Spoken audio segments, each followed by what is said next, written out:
책을 읽으면서요 이런 생각이 들었습니다. 작가님처럼 좀 멋지고 담담하게 위로를 전할 수 있는 어른이 되고 싶다. 그런 생각이 쉽지 않았어요. 수많은 파란만장한 네. 과정이 있었어요. 이 작가님께서 느끼시는 이제 40대가 되어 좀 좋은 것들, 20, 30대보다 40대 이게 좋아요 하시는 것들이 있는지 궁금합니다. 나이 들어갈수록 우연에 대해서 좀 더 마음이 열리는 것 같아요.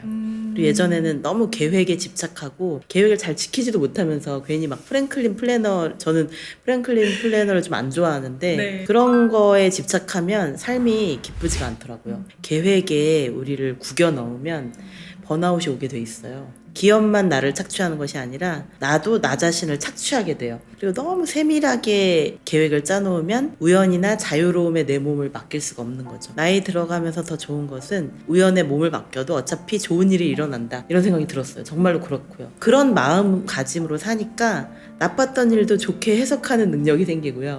좀 힘들었던 일도 나중에 생각해보면 아, 내가 그런 일이 있었기 때문에 이런 면에서 성장할 수 있었구나. 다르게 바라보는 능력, 다르게 해석하는 능력이 생기고 자기 자신에 대한 알미 늘어간다는 것, 그 알에 따라서 또 도전하고 창조할 수 있는 능력이 늘어난다는 것이 나이 들면 기쁨인 것 같아요.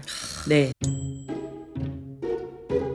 엄마 아빠는 세상에서 가장 서툰 듀엣이되어 내 가슴을 매번 갈갈이 찢어놓고 다시 놀라운 솜씨로 이어붙인다. 인트로부터 시작되는 부모님에 대한 이야기들이 네. 이렇게 책을 못 놓게 만드는 그런 솔직한 그 작가님의 고백이 담겨 있잖아요. 우리가 가장 사랑해야만 하는 존재가 네. 우리에게 가장 큰 상처를 줘요. 그런데 그거를 어디 가서 말할 데가 없는 거예요. 그래서 우리 마음에 병이 난 거였어요. 우리는 부모님을 사랑하고 싶고 잘해드리고 싶은데 너무 안 맞을 때가 있어요. 맞아요. 가치관이나 어떤 세계관이 너무 안 맞을 때가 있고 30대까지도 그랬어요.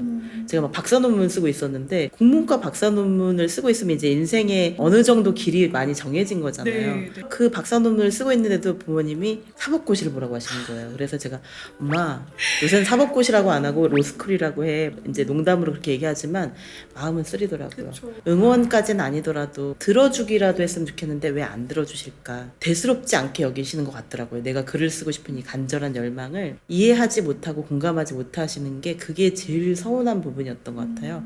기를 쓰고 썼죠. 계속 누가 뭐래도 계속 쓰고 그렇게 해서 부모님 빚도 갚고요. 11년 동안 부모님 빚을 갚은 얘기를 이제 마흔에 관하여라는 책에서 썼어요. 그거를 겪고 나니까 강해진 거예요. 제가 이 원고 노동자로 살아도 내가 어른으로서의 책무를 다할 수 있구나. 그게 너무 다행이었어요. 힘들지만 제 인생에서 많은 배움이 된 것 같아요. 또 너무 좋았던 것은 글쓰기를 함으로써 나 자신을 진짜 발견하게 되고, 그래서 부모님이 결국에는 저를 인정해주게 만든 거예요. 그렇게 많이 싸우고 그렇게 나를 방해하시고 처음에는 책도 막 던지시고 막 그러셨어요. 안 좋아하셨어요. 근데 지금은 제 책이 나오면 제일 먼저 봐주시고, 눈이 나쁘시니까 이제 힘드시잖아요. 그러면서 막 돋보기를 끼고 보시고 울어주시고 웃어주시고, 엄마 비판하는 글도 있는데 웃어주시고, 그게 엄마의 더 깊고 넓은 사랑이었어요. 제가 따라갈 수 없는 사랑이었던 거예요. 저는 노력하는 사랑이었고 부모님의 사랑은 어차피 저를 받아주실 거였던 거예요. 시간이 좀 필요했던 거죠. 네, 시간이 네. 너무 많이 필요했던 거죠. 본능적인 사랑이고 처음부터 정해져 있었던 사랑인데 저는 노력해야만 부모를 사랑할 수 있었구나. 그게 너무 죄송하더라고요. 그래서 부모님의 사랑이 더 크다는 걸 깨닫고 나니까 더 잘해드릴 수 있을 것 같고, 이제는 정말로 부모님이 반갑더라고요.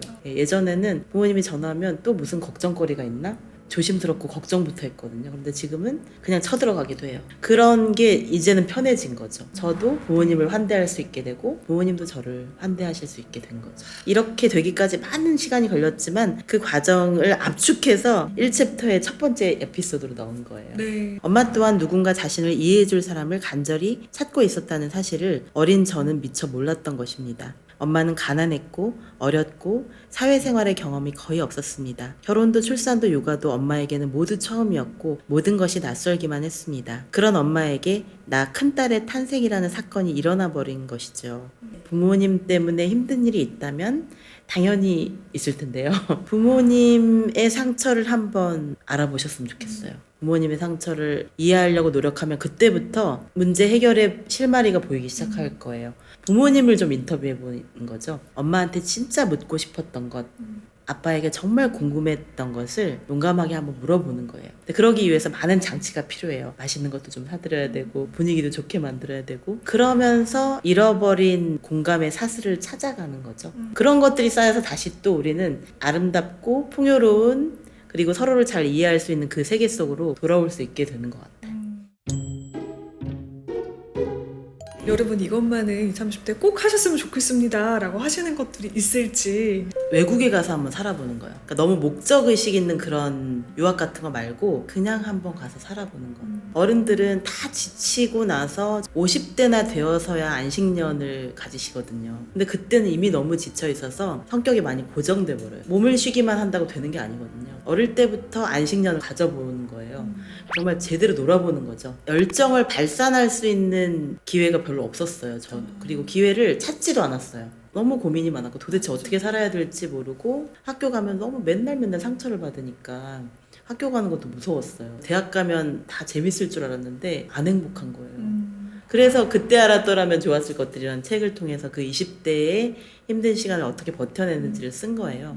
지금 생각해보면 그냥 눈 딱 감고 1년 정도만 외국에 가서 살아볼 걸. 어학연수를 핑계대고 그냥 가서 살면 말은 늘잖아요. 그런데 이제는 혀도 굳고 머리도 굳어서 뭔가를 바꾸는 게 굉장히 어려워지더라고요. 그게 나이 들면 안 좋은 점이에요. 젊은 시절의 좋은 점은 못해도 하고 싶어요. 어른들은 치기라고 하지만 전 치기도 필요하다고 생각해요. 해보는 것 자체가 소중한 거야 라는 그 마음이 20대 때 너무 부족했어요. 너무 소심하고 내성적이고 실패에 대한 공포가 너무 컸던 것 같아요. 20대 때는 이렇게 모든 혜택이 다 많았는데 그 혜택을 한 번도 쓰지 못한 채 나는 30대가 되고 40대가 되어가는구나. 그게 너무 바보 같은 선택이었구나. 선택인지도 모르고 그냥 지나쳐 가버린 거예요.